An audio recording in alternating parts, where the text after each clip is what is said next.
Welcome to Colney Talk Podcast.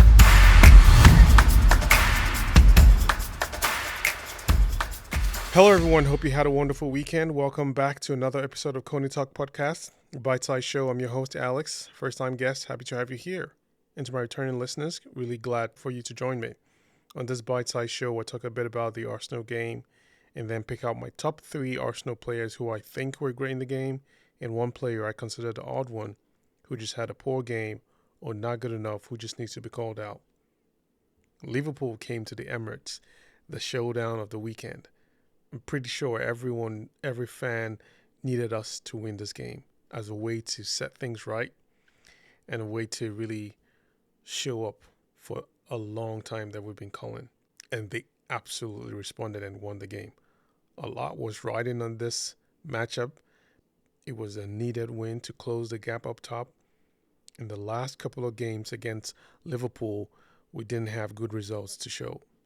So this time, we and the fans and everyone, and it was perfectly the right way to send Jurgen Klopp off the right way.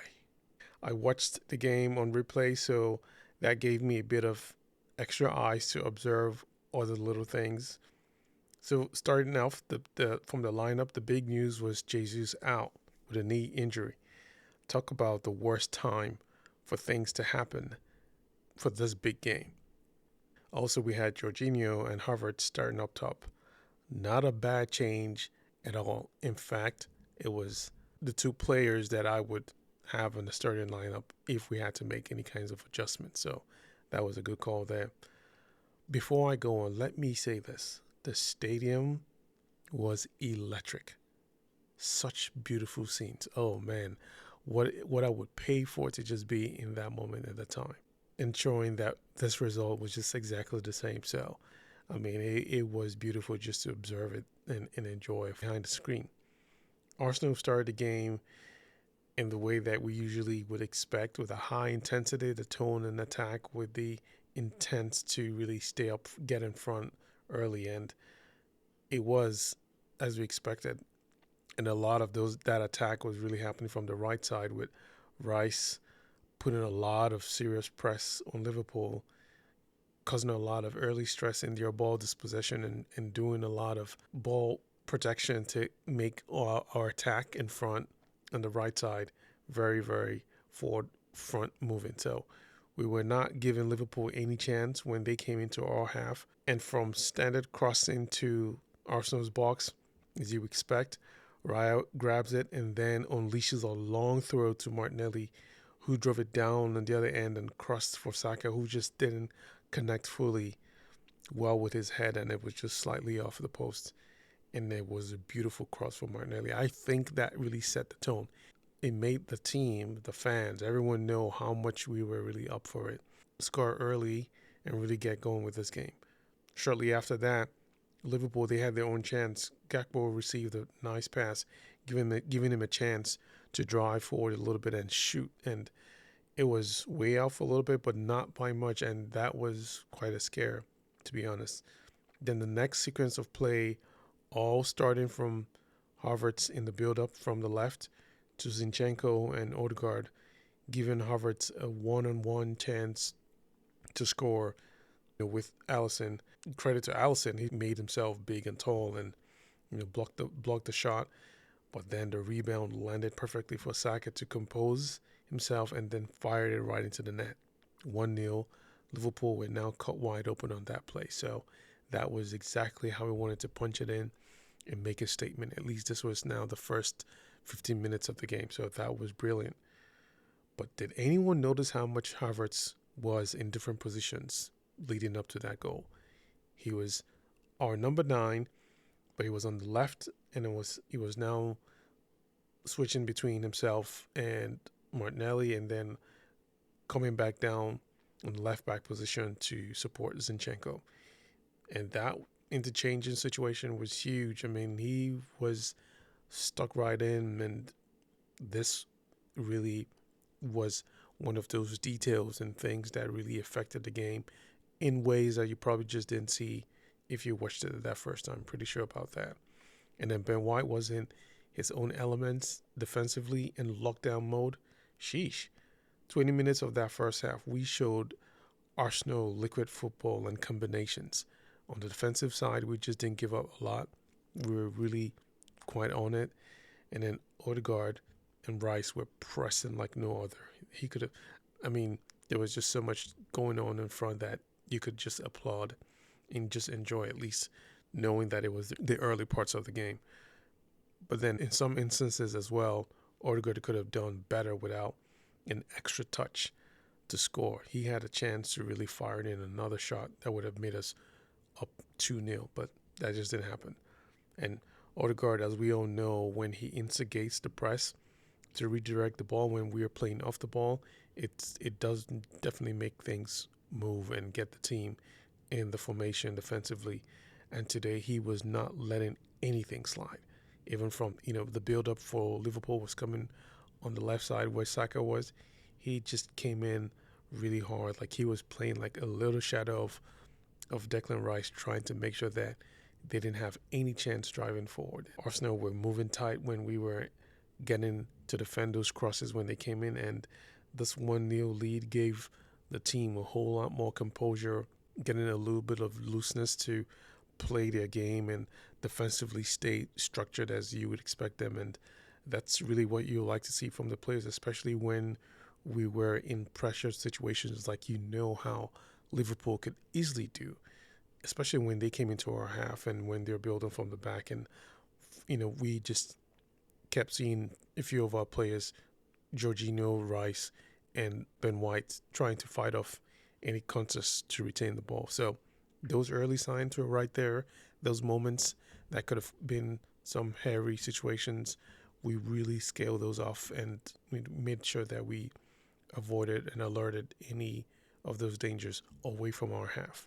And then Martinelli, he was just a fire starter in the game. His pace was chaos. I mean, commanding triple defensive coverage, that was a game that we could see how much he was going to cause problems. He received the ball a lot more than Saka, and that was perfectly fine. In fact, that's the way it should have been scripted. And he was effective with his dribbles and his crosses. A lot of positive things coming out from him in this game. And then at the 43rd minute, I think we wasted another good opportunity, even though Odegaard and Saka were closed down quickly in one of our fast break situations. I thought something could have been done. This is similar to those instances where a slight blink of a chance, just fire of a shot, and a touch or two is really what would make you regret a chance that you could have at least done something. So we missed that, and then Martinelli had another chance, but he was just in front of Alisson, and the shot was blocked. So this, again, continuing to remind us how much we needed to be as swift as possible in this tight situations and games that we knew there was just a whole lot to deal with.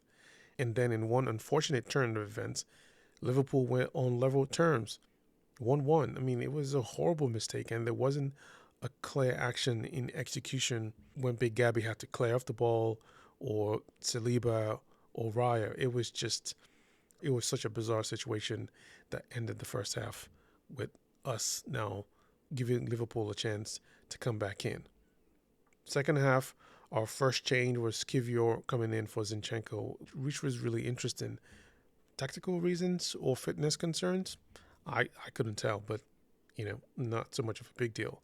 Then Liverpool came out in front more on the ball with so much more steam, playing and driving down Arsenal's box with more shots and crosses that they barely had in the first half.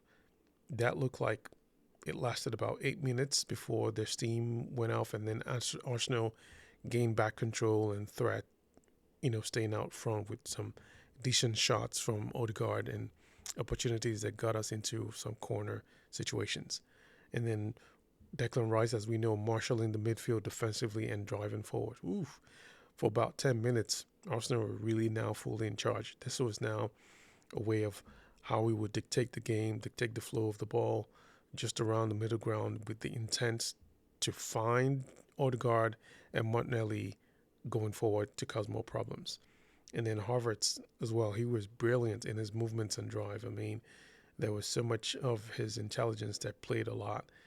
But on the box, I didn't see a player who had the instincts to finish. Just poor in that situation, and hopefully there's a lot for him to really look back and continue to drill down on his finishing. And so from Big Gabby's long pass to Martinelli, we got our own gift, an open net for Martinelli to make it 2-1. I mean, credit to Martinelli, though, for disrupting the coordination between Virgil van Dijk and Alisson. That lifted the crowd, and there was no going back. We had now the lead, and we knew we had to retain this.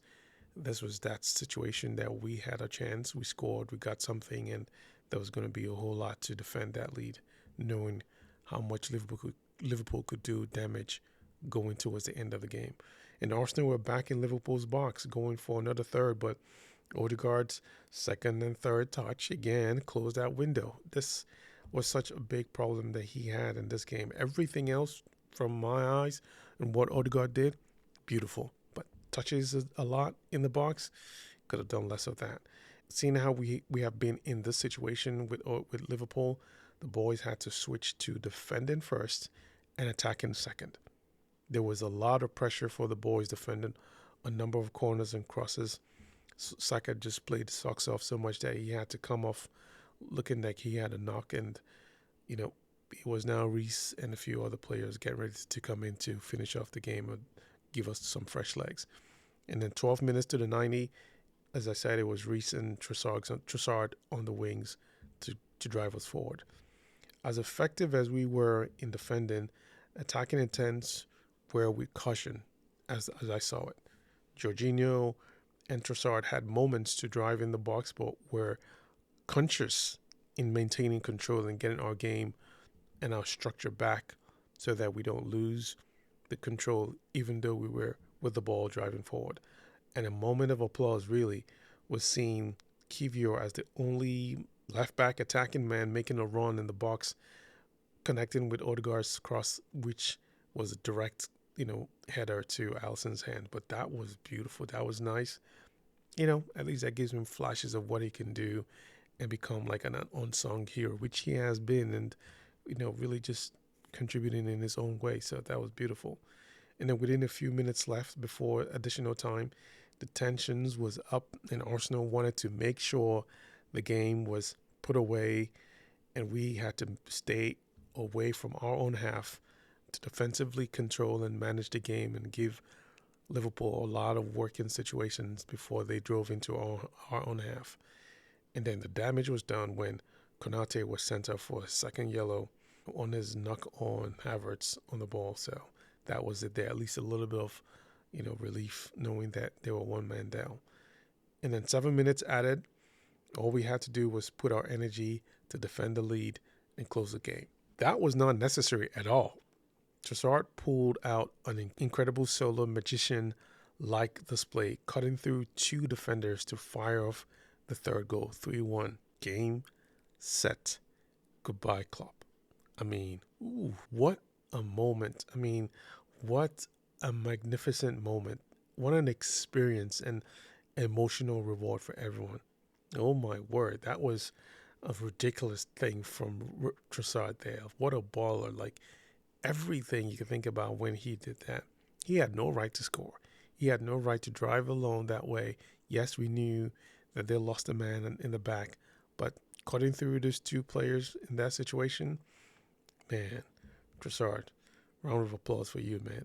And Arsenal players were just catching yellow cards like it was a badge of honor, every single one of them. And at this time, we were just playing without apology, making sure we did everything to defend and stop every intention Liverpool could do and come up with to try and get a score. And we had our defending to do, and we did that, and that's how the story was written. Arsenal 3, Liverpool 1, and we did the job deservingly so. Arsenal fought in every sense of it. Even the mistake was a collective mistake.